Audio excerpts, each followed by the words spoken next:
podcast excellence since 2005. This is the King of Podcasts radio network, kingofpodcasts.com.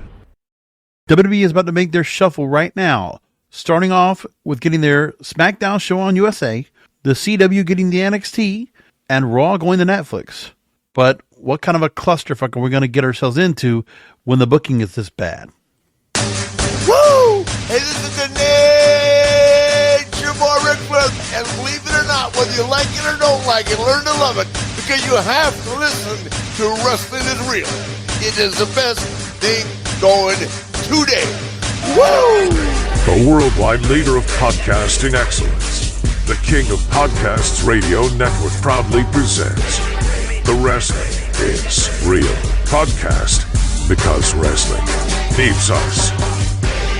Welcome to the program. I did do a Bash in Berlin post show here on the program, and tonight we're going to go ahead and go through the latest things going on with WWE, and of course, leading up to AEW All Out coming up this weekend, and it's all that good stuff and more. Wrestling is Real podcast. Thank you for listening to the program. Finding this show as you always do. It's so wonderful that you go and find the show, and you still catch up with me after all these years, as I really just call out what I feel like is, I don't even understand how to fathom or how to just even kind of get my mind together and find logic out of the fandom that is clapping seals at every stadium, every arena that they're at. Whether it's Denver this past week, or Germany in Berlin, and see what they're doing on a regular basis right now. Because I'm just not enjoying it. I know everyone wants to go ahead and shit on everything that Vince McMahon ever touched when it came to this product in the last few years. I get that part. I'm not disputing that part. But if you, in your sound mind, really think that what we're getting right now is that much better, I don't believe you. Because there's a lot of reasons why not to believe you. Anyway, this is episode 873 of the Wrestling Is Real podcast, coming up to 900 episodes very soon, and also the 12th anniversary of the program soon enough, coming up in December. But here's the thing, with the broadcast deals coming into play, CW comes up in a couple of weeks, right? And the first week of October, we get SmackDown moving over to USA after it leaves Fox this week, and then Netflix coming up. And in all this point, you have to deal with the fact that we have football now in place. Now, the immediate effects of football and how it's going to really work out for the audience and how they're going to really react to it soon enough. Well, we haven't looked at what the ratings look like. But let's go and talk about that right now. Was there any significant change, fallout from the Bash in Berlin that really prompted viewers to go ahead and check out the show while there was a Florida State Boston College game going on? Now, by the way, there were some effects right now in terms of the college football game that was being put out in prime time. It was also supposed to be available in ESPN, but the problem is now the DirecTV, HCG-verse, which is my carrier of cable, they decided to go ahead and have a dispute now where ESPN is dealing with the thing. I might have to talk about that on the Broadcasters podcast if this keeps going on, because this is pissing me off. I can't watch ESPN college football or WNBA or even just some of the regular other stuff. Like, hell, if you want to watch Pat McAfee, you can't watch him because he's not available right now. But either which way, the Raw rating this week, I have not looked at yet. But comparing it up against what they had for football this week, which is now going to be consistent because now they're definitely going to go ahead and have some real changes coming up because of the fact that football's here. Monday Night Football comes back next Monday. 1.848 million viewers last week. And that's really the barrier, the gauge as to what would be the best audience they could probably get on a regular basis for Monday Night Raw. Drops to 1.652 million viewers. So the drop is back. They're back to 1.6. It's going to be like that. And by the way, that's against a college football game, which became a blowout or pretty much was out of reach for Florida State, somewhere around the 9 o'clock hour anyway, because you could just tell, the game might have been somewhat close by, but when you're watching Florida State, just fumbling around and just can't get their offense together because their quarterback they got out there for the second straight game is just essing the bed. Yeah, they're just struggling. So it was really a struggle to watch that game if you're trying to watch that. And then your comparison with Raw. So Raw, 1.652 million viewers. And actually the week before was 1.848 and then 1.796 last week. That's what it was. Okay. And the 18 to 49 rating dropped. So what we have now in this place is Monday Night Football is coming in. And there's nothing that this audience is getting right now that's making any difference to anyone else watching at this moment. And by the way, last year, okay, Raw drew 1.7 million viewers, and they were up against another Labor Day weekend football game, college. And didn't do well with that either. We don't know what the rating for Boston College, Florida State was, but that was what the competition they had was going up against Monday Night Raw. And that's going to struggle. Let me tell you this too. We also have Collision being preempted to Friday night, 8 o'clock, head-to-head against SmackDown's final broadcast on Fox. And those two wrestling broadcasts are going to be competing up against the international game of the NFL with the Packers and the Eagles in Brazil. Now, the game's on Peacock, so it's not an NBC game. For whatever reason, NBC's carrying Paralympics coverage. I don't know why, but okay. Nothing against the Paralympics, folks, okay? But the thing is, that's the plan they're going to have right now. And as for that, I mean, I don't know what the ratings are going to do for either of those shows. But we know that Collision is going to dive and dig into the WWE rating, and they might just feed off each other. We don't know if there's going to be a head-to-head that's going to really get much more of a interest anyway. Don't know what that's going to be either. Looking what both shows are going to be offering. First off, SmackDown, the final SmackDown on Fox will be in Edmonton, Alberta, Canada. So far, we know that Cody Rhodes is going to respond to Solo Sikoa's title match challenge, and Giovanni Vinci now goes over to SmackDown under his original NXT persona before they put him into Imperium and all that good stuff. But that's all that's been announced so far for what's going to happen for SmackDown this Friday. AEW Collision for Friday night. They're already announcing Konosuke Takeshita against the Beast Mortos as they're doing a Continental Contenders Challenge. Lance Archer will take on Mark Briscoe. You'll have Orange Cassidy against Brian Keith. And there's an all-star 8-man tag, I remember, that's leading up into All Out this Saturday night. So there's a lot being packed into the Collision show. Plus, they got Rampage going on after that. That's what's got all the planned out for them.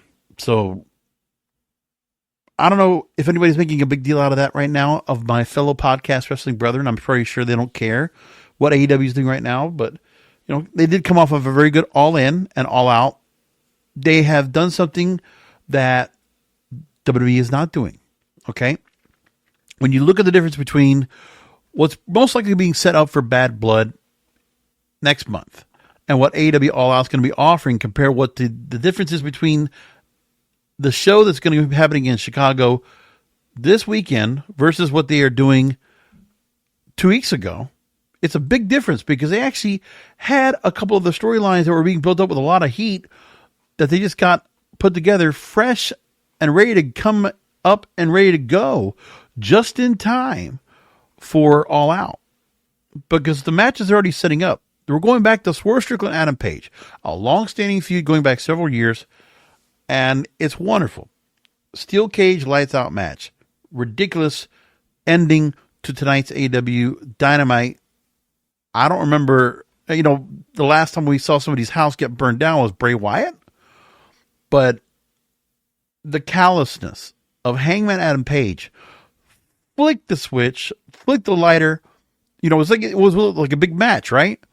Dropped it onto the home, the original family home of Swerve Strickland, which he mentioned with Prince Nana in a Twitter video that was aired before tonight's Dynamite, and the whole importance of that childhood home.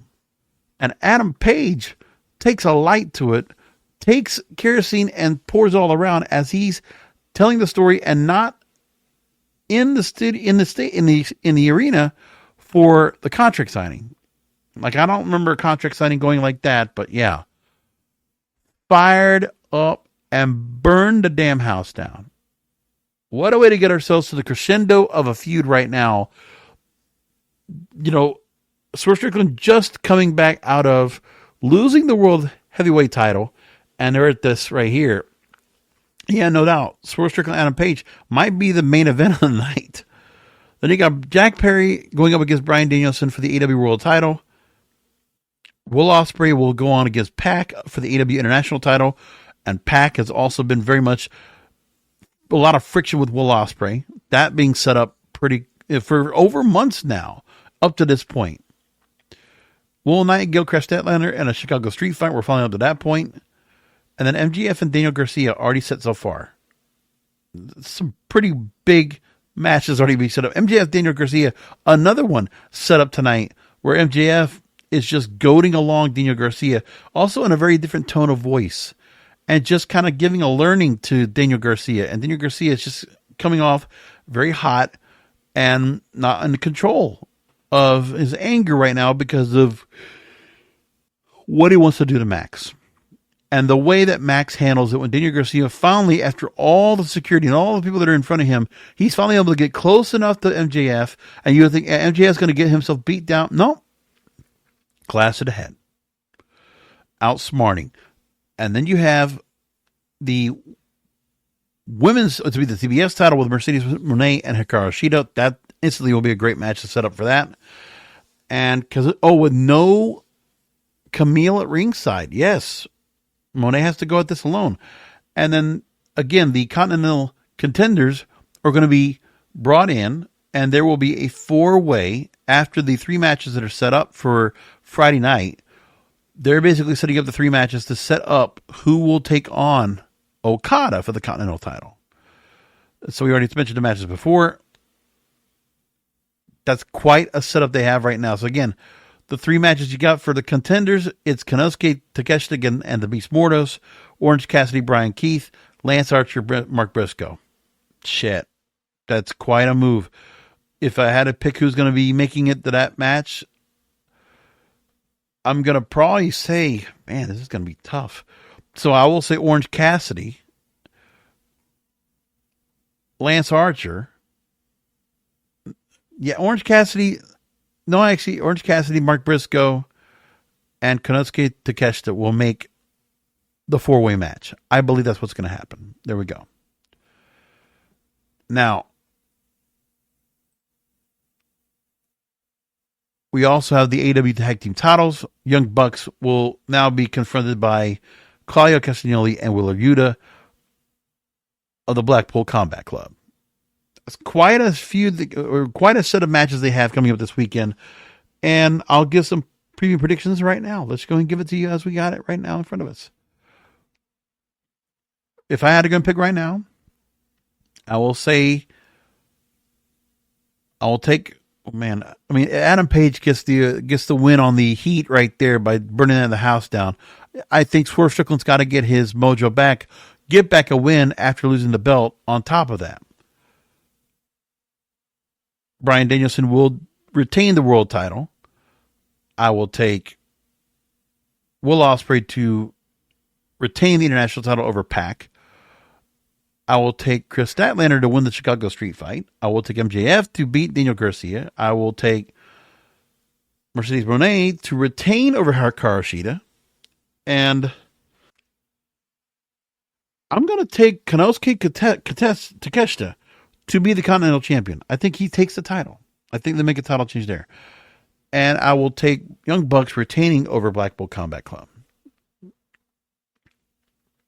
That's quite a pay-per-view they got coming up this weekend. Now, back to the point. A lot of interesting developments and feuds that were not initially part of All In. Those were kind of like settled and done. And now we're moving up to here where we're coming back and kind of revisiting some other feuds that were brought up, but did not get culminated into a pay-per-view match. Now it is. or we're just getting back into some feuds that are just going to get built back up once again. For the WWE fandom, different story. Because they are sticking to feuds. And I think part of the thing is, I hate to say it, but when I listen to Legion of Raw, Dr. Chris Featherstone, Vince Russo, they referred to this week, the ongoing strategy right now of WWE is that they are giving us a house show loop. And I agree with that wholeheartedly. Because the house shows, they can enjoy whatever matches they want, and they can have the participatory action to be a part of the matches anyway and do what they want with those. Because it doesn't really matter for them.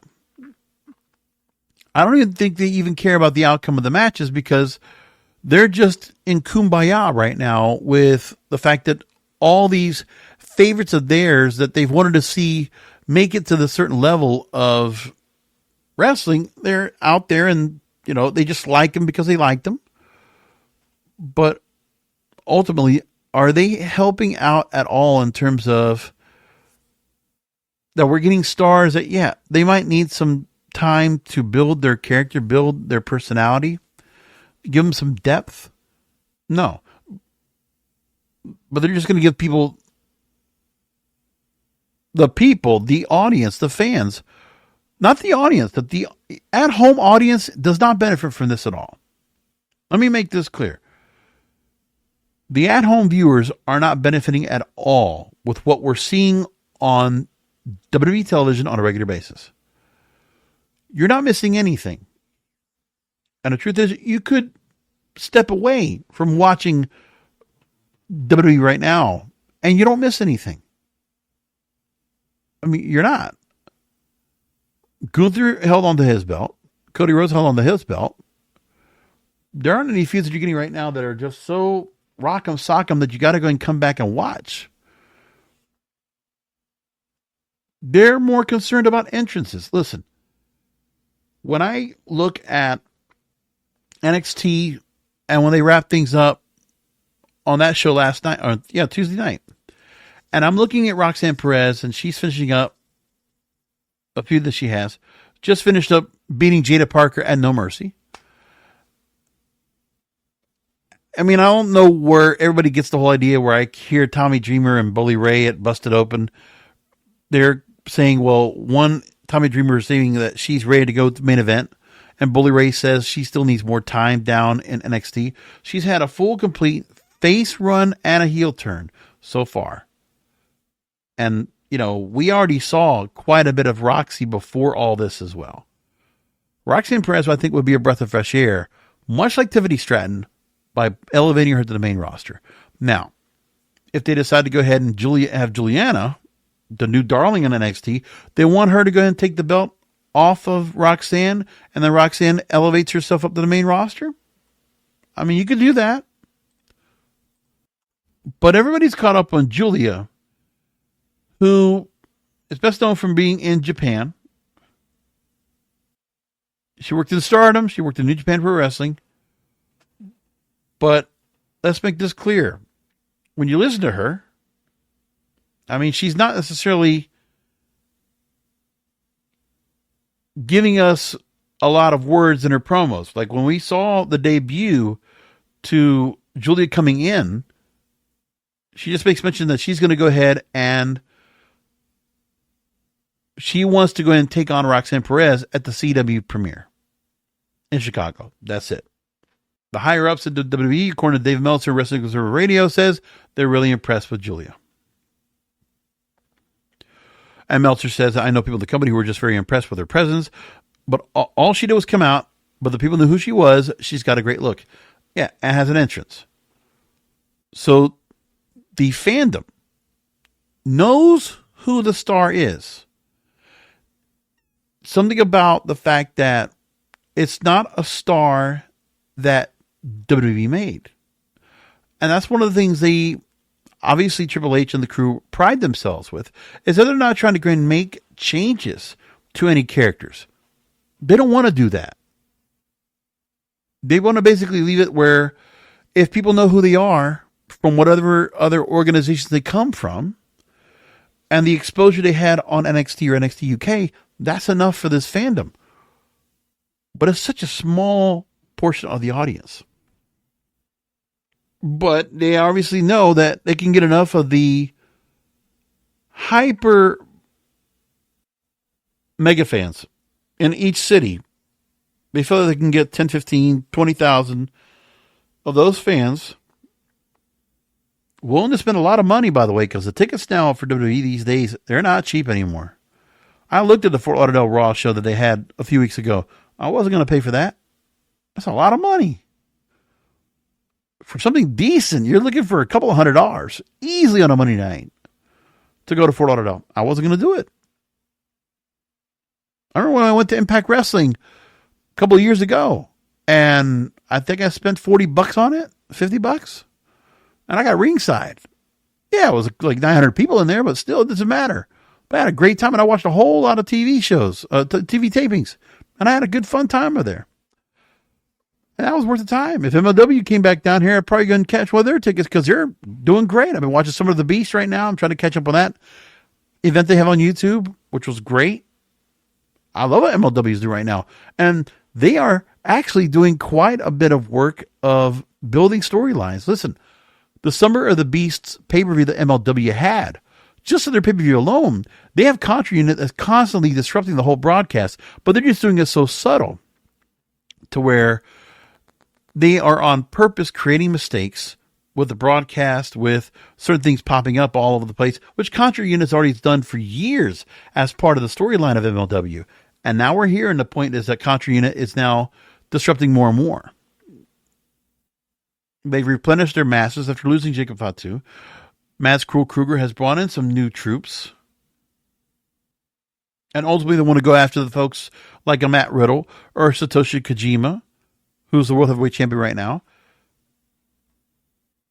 They have a lot of things they're doing right over there. And they're doing, and honestly, I feel like in some cases, MLW is doing more storytelling and more character development than I'm getting in AEW and WWE in some cases. AEW is better to an extent. They're not as consistent. But their top feuds have pretty fleshed out storylines and very fleshed out characters. Make that clear. But MLW, I feel like everything across the board, because you're seeing more stars in there that are coming across and becoming much more, they're finding some diamonds in the rough once again. And they've got a hell of a roster down there. They're doing Opera Cup, and you see some of the stars they have right now. You know, TJP's working over there. You got Davey Boy Smith once again working over there. Matt Riddle, Sami Callihan. Like they're still, they might have lost some big heavy hitters with Hammerstone and Fatu, but they're holding on, man. They're doing just fine. There's something about that group that they continue to keep moving forward. And when I look at their roster and I look at what they're doing, right, they're just constantly putting together folks out there to continue to go ahead and work as a part of what they're doing right now. And it's incredible. I'm looking right now at their current roster. Bad Dude Tito, fleshed out character. Wonderful. He's got, you know, Jesus Rodriguez right now doing the whole introduction for him out there. AJ Francis, who's also been working with TNA. Great. They got Kenta working over there. Now they got Brock Anderson coming into the fray, being a part of the Andersons, and they're bringing that back, that faction once again, which is wonderful. CW and Brock Anderson. I love it. They brought in Minoru Suzuki right now to work with Contra Unit. You got Filthy Tom Lawler. And, you know, for them to do the monthly shows that they're doing right now is excellent. And there are other names they have in this list that I could also make mention of as well. They're not even part of this group. But they've been getting a lot of time as well. I can also make mention of Brett Ryan Goslin, who's kind of giving me like MJF vibes. I don't know if he's ever going to get to that point, but he's interesting, and he's definitely got a fleshed out character. Mads Cruel Kruger, you know, how many big guys do we see out there that's pretty fleshed out and got definitely a very eerie, diabolical kind of feel to him, and he's been out there. He might not be the best wrestler out there, but I mean, the character's out there, and it's definitely fleshed out. It's been made. And then also Matthew Justice. I got to mention him as well.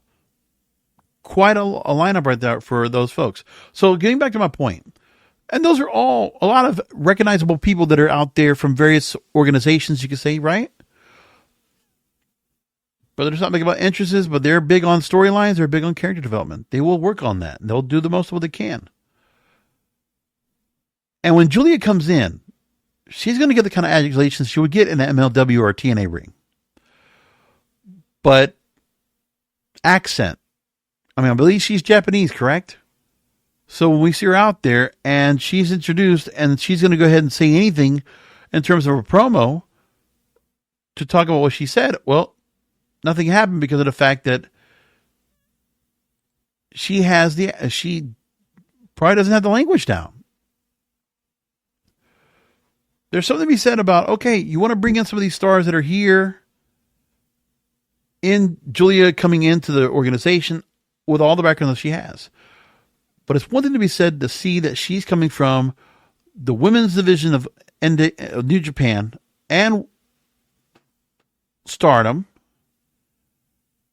among others. But there's something about why that Triple H wants to go ahead and continue to take certain stars and thinks he can go ahead and build something off of them and try to make WWE more of a legitimate wrestling promotion.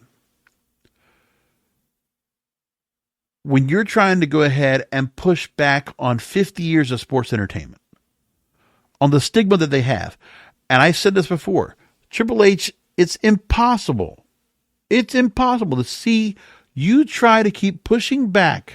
You might have this hardcore audience you built from NXT for the last, 10 years, whatever it was. And then at this point, you're not worrying about sports entertainment. You're worrying about trying to create a wrestling product. And that you think because you have the biggest possible name out there, that you're doing a favor for some of these stars to be brought into WWE because they're going to help inject something into the Stardom. You're not building them by way of their character or giving them gimmicks or catchphrases or anything like that. You're more concerned about entrances. But the entrance doesn't count anything towards the fact of what's going to happen in the ring. And the matches, you're also worried about, as a big corporate company, you're also worried about the safety of the wrestler, so they can't necessarily do all these different moves. They can't be spot monkeys out there. So they can't go ahead and go high flying and just call it in the ring. When most of them are still probably trying to go ahead and work with some of the other stars that come from the Performance Center. And they have to still work something choreographed. Language barrier when it comes to character development, and a barrier with no storytelling whatsoever. Because once you get Julia right now, you could have done the same thing with Stephanie Vaquer, right? Vaquer could have come out and confronted Roxanne Perez. Same thing. But then what? You get the match. What else happens after that? You can strike gold only so many times by having a star that comes in and feeling you can do something more with him. Shinsuke Nakamura, Asuka, going back 10 years, you found a way to continue to make them consistently important, and you put them in storylines, you do things with them, but there's no change in the language barrier unless you did certain things with them. Look, Shinsuke Nakamura had that long feud with Seth Rollins. It didn't make a difference. And then look right now with Asuka, when they decided to go and make her a Kabuki warrior and she started going crazy with her promos, yeah, I guess people really got into that. Because what else could you do? It's nothing against, you should be upset because she's having going against the old school Japanese stereotype. Well, what else are you going to do? You need this crowd to go and kind of build up to this. Like, there has to be certain things that build a character out here, but they're not doing that. They don't want to do it. It's not that they're incapable. They refuse to do it. They have no over-the-top storylines or characters right now. When you look at what they do on Raw on a regular basis, or even on SmackDown, whatever it is, they're stuck without. So they have never-ending feuds right now that will not die. Judgment Day and LWO, we had that.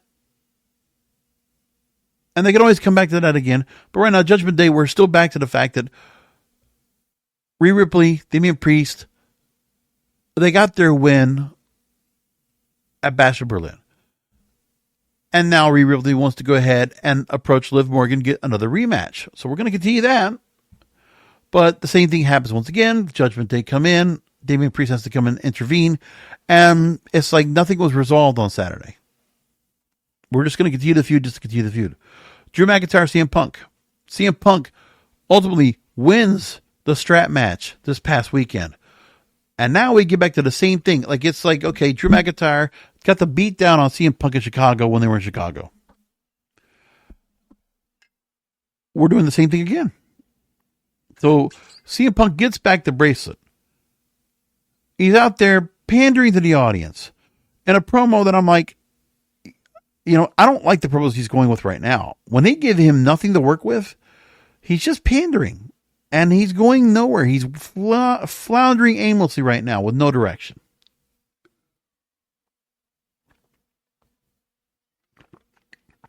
And he's out there long enough to go talk the crowd up. And since the crowd is happy just to see CM Punk, as long as he is in WWE and not in AEW, right? Then the crowd's not going to give a shit. They don't care about him giving us promos that are just bland. They're just meh. Taylor Swift for men quality promos. And then we get another beatdown by Drew, and then Drew shoves the stupid dollar store bracelet down his throat. I just don't care about this. I vehemently hated the storyline of the bracelet. They're still on it. And Drew McIntyre going back and attacking again CM Punk to the level of outrage that's a little bit illogical at this point. They're just going to keep fighting each other. There's going to be no resolve here. Is there?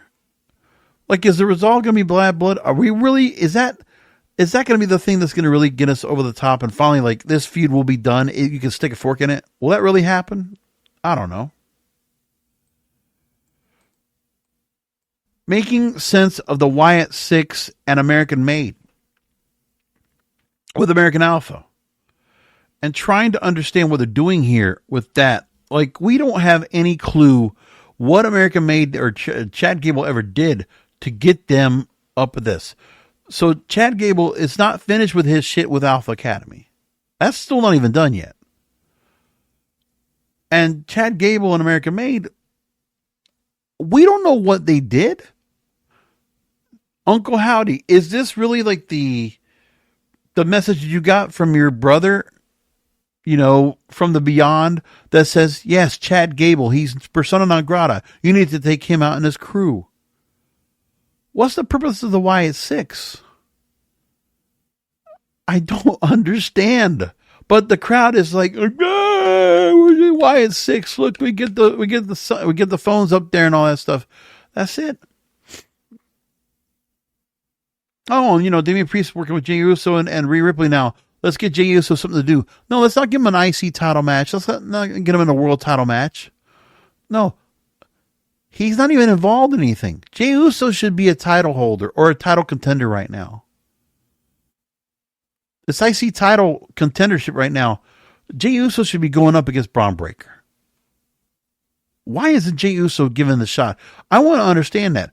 You really think that you gave him this wonderful entrance that you think is like so wonderful? Oh, look, he goes yeet, and he goes along and walks the crowd with a camera down to the ring. As I say, it looked cool a couple of times, but the 100th time you decide to go and show it on TV, it's getting a little old. And I don't think anybody cares. You know who cares? The people that are in the concession, the concourse, waiting to be a part of the yeet stuff with Jey Uso, and then getting back and then rushing into the arena and getting their phones up with the flashlights on their cell phones and going yeet, yeet, yeet, and that's it. This is all for the fans. And the fans have no problem spending the money they have right now on this. Meanwhile, the at-home audience, Nothing. We're not benefiting at all from this. We could easily just go ahead and step away. Let me tell you something. Once Monday Night Football gets started next week, I expect that they're going to have an even lower rating than they had this past week. The 1.5 million threshold might be broken this time.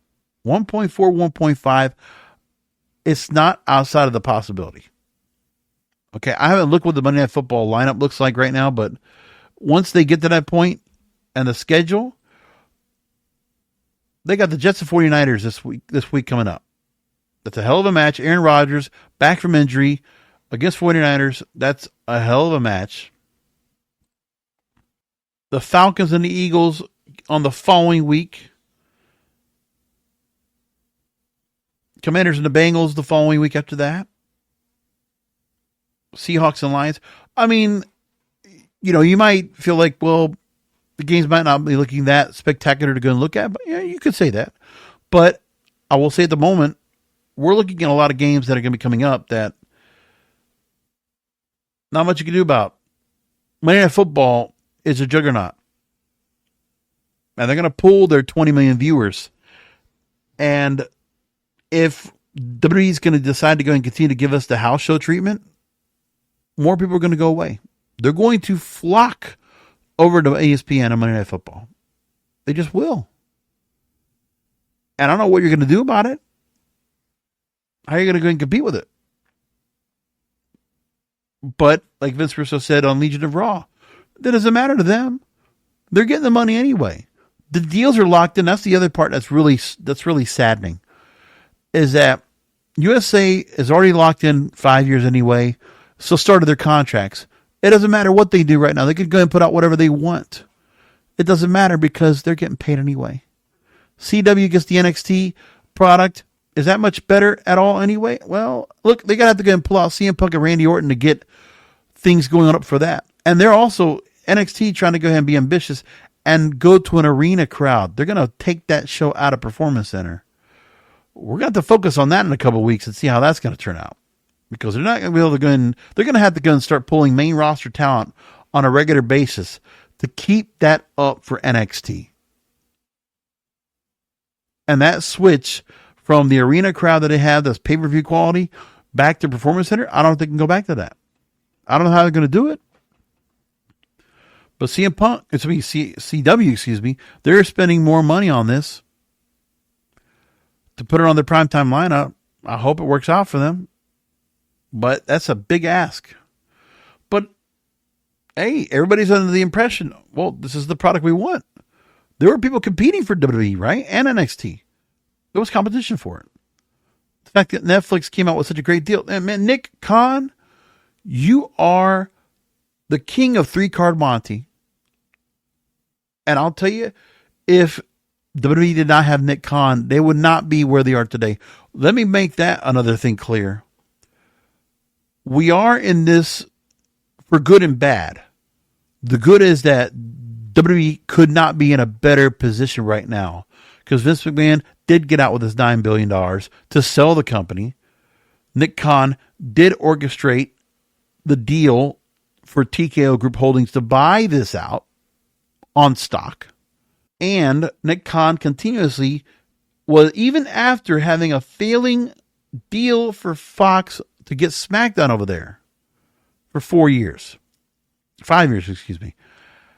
And the fact that Fox couldn't get the advertising dollars they wanted off of SmackDown and they put it on the Friday night lineup for 5 years, 2 hours of Fox primetime lineup. And yeah, they could have pulled 2.4, 2.5 million viewers when it was a Bloodline, when maybe The Rock was out there. Remember, Rock or John Cena, they pop a rating. But after that, nobody else. No one else. Netflix, I don't know what they're going to do. But I'm going to just enjoy what my fellow podcast wrestling brethren, the wrestling media, what they're going to have to do right now to try to amplify the fact of how good all this is going to be. Okay? For me, it doesn't matter about seeing USA taking over SmackDown. That's no big deal. on Friday nights doesn't make a difference to me. The fact that CW is going to move to, is CW is taking NXT, no big deal about that. That's fine. All I know is that Netflix deal and the money that Netflix decided to go and put down, $500 million. And to think that, $100 million when they're spending, what is it, like $17 million, $17 billion right now in content, and to take a good chunk right there to give it for the production value for WWE to give you live programming, which Netflix has never cared about live programming before anyway. They do live specials. They have no live sports whatsoever. And this right here, this choice, I don't know if I like the choice whatsoever, but I mean, Amazon was looking at it as well. I get it, but it's like, wow. I don't know if Amazon would have spent that kind of money, but Netflix is willing to spend the money. Of course, they have subscribers. No advertising at all. I mean, at the end of the day, Nick Khan was thinking very smart about the fact that they're not going to have to worry about some of these B-list sponsors they normally deal with, which is every fast food place in the world that's promoting on WWE television, right? It doesn't matter to them at all. But once they get these broadcast deals in, and I'm telling you, what is WWE going to have to do? Their normal WrestleMania season is not going to cut it. That's not going to be enough to help satisfy the deal they've made with Netflix. But then again, they're making their money. Like, it doesn't really matter what they throw on TV anyway. It could be Ilya Dragunov and Janie McDonough, or Ilya Dragunov and Gunther, or Braun Breaker, Sami Zayn, or whatever you want over there, right? Bronson Reed and Braun Strowman. You want to give that? You can put those kind of matches out there. You can do New Day. By the way, Odyssey Jones, I guess all the hype about him being part of New Day, that's all done because it sounds like he's a wife beater, or at least a girlfriend beater. And we have heard nothing of the controversy of Odyssey Jones, by the way. Have we heard anything about this? If this was a Vince McMahon run WWE right now, I think we would have heard a million things about Odyssey Jones. But you haven't heard a peep about Odyssey Jones. Main roster talent. And I'm looking right now. There's not a lot that's been said about him. But again, here's what they say right now. I'm looking at some stories from the Wrestling Dirt Sheets. Quietly fired from the WWE, right? Sports Illustrated makes the point about this.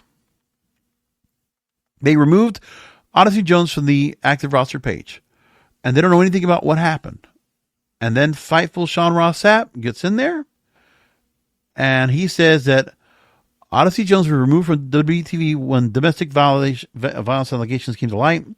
We've not heard of an arrest or charges being pressed in relation to the situation. We've reached out to WWE for comment, as well as clarification on the status. And that's it. Just the idea that he had domestic violence allegations being made. And I know what happened. There's a Twitter page out there that's actually putting out the details that's supposed to be making the accusations of the abuse. And it sounds like it's pretty credible. But he has not been convicted. He has not been arrested. I mean, so far we've heard nothing. But Odyssey Jones, obviously the fact that they dropped him off, no one cared. They brought him into the main roster. He's over here doing this stuff with New Day and this TV storyline with Final Testament. Are you looking for that on Netflix? Looking to go spend your $23 a month right now to watch Final Testament and New Day? Because you're going to probably still get that. Watch out. The comparison of the Bronson Reed to Bam Bam Bigelow, I'm trying to figure that out too, man. Some of the things that's being said out there, it's mind-boggling. So back to it once again. CM Punk and his wanting to go after Gunther in the World Heavyweight title, right? That was the plan. And I'm like, I wish CM Punk was not on this side. I wish they could have distracted him over. Like, get him go after Cody. I actually would like that if they were able to do that. Well, here's what's happening right now. Look at all the talent right now fading to obscurity for whatever reasons. Pure Fusion Collective. And I'm trying to figure out the fact that, okay, yeah, that boys want us and women can't beat us. Like, it was this whole thing that they put out there. I was like, I don't even understand what's going on with that. And it's funny about some of the stars that we see over here that without any notice, like, these stars are irreplaceable. And it's not as if Triple H and the team are trying to treat them as irreplaceable. That's the difference with when Vince McMahon was like, well, if they're not performing well, we're not getting anything out of them. They are replaceable. But the idea that they're supposed to be like irreplaceable, but the truth is, there's almost like a shame if they fail that we just see certain stars, we just see them disappear. So there's a couple of things they brought up. Kiana James, we saw her out there after the draft. A couple of weeks later, poof, no word whatsoever. Tegan Knox, heard nothing from her. We don't hear from Indy Hartwell. We don't hear from Candice LeRae. None of it. Lyra Valkyria, remember her? Like, we heard about her all the time. Caden Carter, Katana Chance. We don't hear anything from them either. Nothing. Just disappear. Fade away from the storylines. Blair Davenport also being part of this.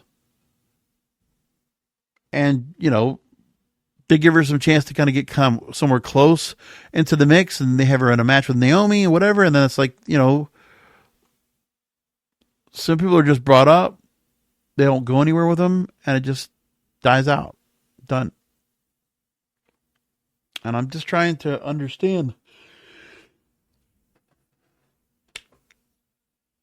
the fact that this does not make sense whatsoever. Nothing. But it's so bad right now. And as far as I'm concerned,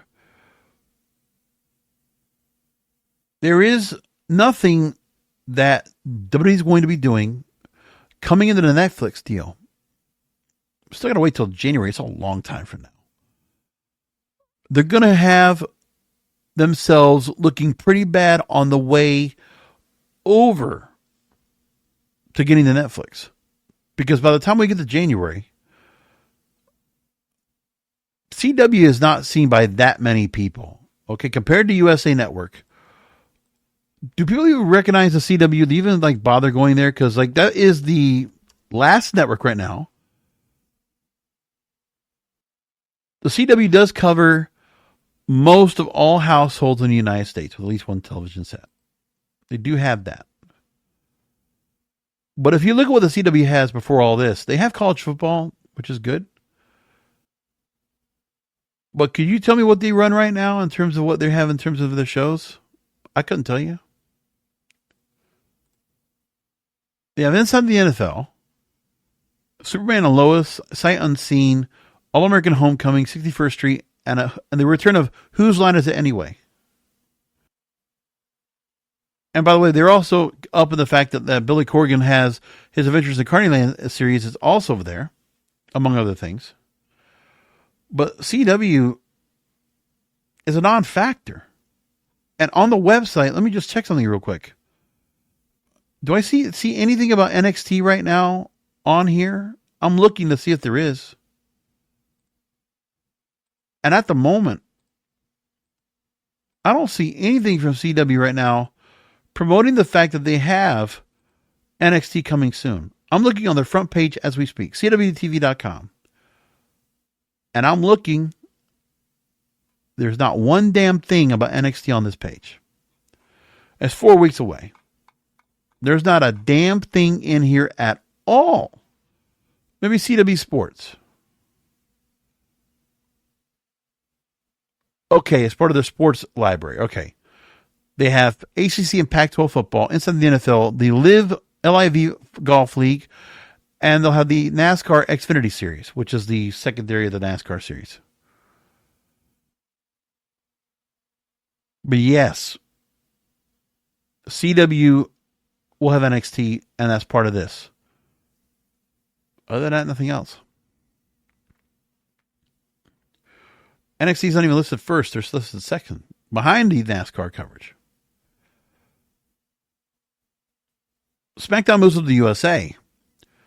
And you're not going to get the size of audience you had before. I think what happens with SmackDown on USA, you're going to see the 1.6 to 1.8 million viewers like you normally get on Friday nights, because there's going to be a lot of viewers that are not going to find they're going to have been able to go and watch WWE on Fox. Now they're going to be dropped off. And for NXT, getting their 600,000 viewers, I don't know if they're going to get that at all on CW. I mean, really, it's going to be like how it was before, where UPN, that the WWE audience is going to have to find the CW and get there. Because for them, I mean, it might be easy to go and find your Fox affiliate where you are, but the CW affiliate, oh my goodness. I don't think it's that easy. But you can try. You can take a look what there is. And why do you think I have said over and over on this program, why I've been so concerned about this program, about this promotion, and what they're doing in terms of building storylines and character and developing, because they've got to have something for people to go and watch at home once we get there. Look, the fans come and go to the stadiums all the time, and that can also run dry at some point if you want to just keep running the same circus show over and over. But if you're not paying attention to what you're doing right now for the at-home audience, you're making you're making what, $1 billion a year, roughly? Coming up now with all these broadcast deals? Yeah, you're rolling in money. The live shows don't matter, but you're selling those out too. It's like Eric Bischoff's wet dream. But the difference is that same thing happened there. The WCW thought, hey, they're rolling in dough right now. We're making money over foot. We got the public stock offering. TKO Group Holdings is doing whatever they want with us. Whatever, they're all set. But they're not delivering right now. Some of the fans and some of my fellow podcast wrestling brethren, you're not looking at the bigger picture. These new broadcast deals expect more audience. With what they're being offered right now, with what us as a collective audience, people that listen to my program and other programs that feel like at-home viewership is getting slighted, you're not going to grow an audience. You're not going to grow a new fan base out of this as well. Because you still need to realize, okay, these fans, sometimes they'll go once a year to go to the arena or wherever to go and catch WWE Live. But what about the at-home audience? You need to make sure that merch keeps getting bought, that they keep watching TV and keep getting engaged, and with the sponsorships that are going on with us as well. And making sure they also get probably a good 3 million viewers or 4 million subscribers Netflix is expecting to port over once Raw is over there. Somebody has to think about the fact that this is coming up right now, and there's no answer for this. Nobody is looking at the real picture here. I'm trying to sound the alarm as much as I can, but nobody's paying attention. That's what it is. Anyway, I'll be doing a post show for AW All Out this weekend on Saturday after all college football is done. And of course, we'll tell you more about that. I did not get a chance to watch NWA 76, so hard to find, but hopefully I'll get some more update about that. But anyway, come back, enjoy AW All Out. Come back for another Wrestling is Real podcast, because wrestling needs us.